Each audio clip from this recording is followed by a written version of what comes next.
अस्सलाम वालेकुम। बगैर मैदा, बगैर बेसन, बगैर अंडा, बिल्कुल थोड़े से तेल में हम बनाएंगे आलू की टिक्कियाँ। एकदम ज़बरदस्त बनेगी। रेसिपी को ज़रूर ट्राई कीजिएगा।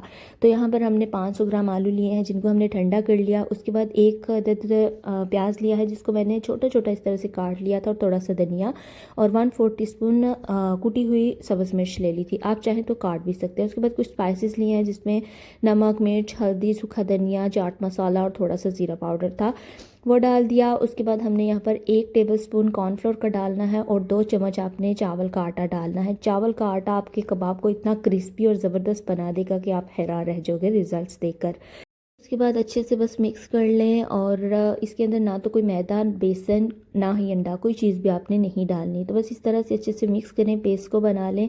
उसके बाद यहाँ पर हमने ट्रे को ग्रीस कर लिया था, हाथों को भी थोड़ा सा ग्रीस कर लेंगे और अपनी मर्ज़ी से कबाबों को शेप दे देंगे। 2 कबाब मैंने सिंपल बनाए थे, और 2 के ऊपर मैंने इस तरह से कोई भी स्टिक्स लेकर आप इस तरह से डिज़ाइन दे सकते हो।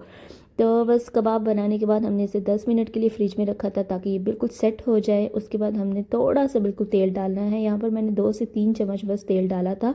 आपने इन्हें शैलो फ्राई भी नहीं करना, बिल्कुल थोड़ा सा आपने तेल डालना है। तो बस कबाबों को इस तरह से डाला। 1 मिनट के लिए आपने इनको बिल्कुल भी नहीं छेड़ना। उसके बाद 1 मिनट के बाद आप साइड चेंज करो। उसके बाद आपने इसे एक साइड से तब तक पका लेना है जब तक कि ये लाइट गोल्डन ब्राउन सा ना हो जाए। उसके बाद साइड चेंज करें और दूसरी तरफ से भी इसी तरह से पका लें। उसके बाद ये देखिए कबाब हमारे पक चुके हैं। थोड़ा टाइम इसी तरह रखें पैन पे ताकि इसका जो एक्स्ट्रा तेल है वो भी निकल जाए। तो ये देखें जी, ज़बरदस्त क्रिस्पी, ऊपर से क्रिस्पी, अंदर से सॉफ्ट कबाब हमारे तैयार हो गए हैं। एक कबाब मैंने बना लिया था अंडे के साथ, क्योंकि अगर किसी को अंडे के साथ चाहिए या बेसन की स्लरी के साथ चाहिए तो इस तरह से भी बना सकता है। तो बस अंडे अंडे वाला जो कबाब था, इस तरह से मैंने ऊपर अंडा लगा लिया और इसे भी दोनों तरफ से फ्राई कर लिया।